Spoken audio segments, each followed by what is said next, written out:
This is the Lone Crater YouTube. We hope this video helps.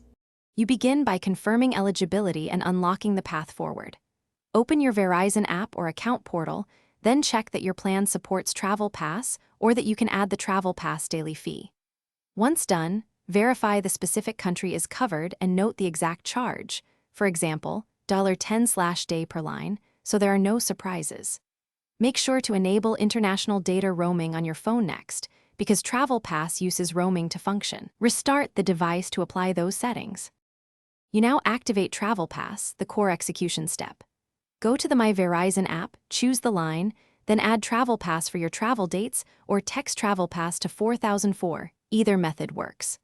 Once added, you select which phone lines to cover and confirm that billing charges occur once every 24 hours from activation, so time zones matter. Also, keep Wi-Fi ready and use it for heavy tasks, because even though Travel Pass gives native data and calling, conserving usage helps avoid unnecessary daily fees.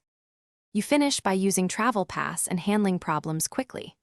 After arrival, if your phone doesn't connect automatically, pick a local network manually and toggle airplane mode to force reconnection.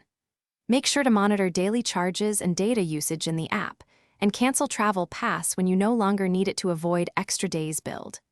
If voice or data won't work, restart the phone, re-enable roaming, and if that doesn't help, contact Verizon support so they can reprovision your line. This usually resolves lingering activation issues. Thanks for watching. Consider subscribing if we helped you.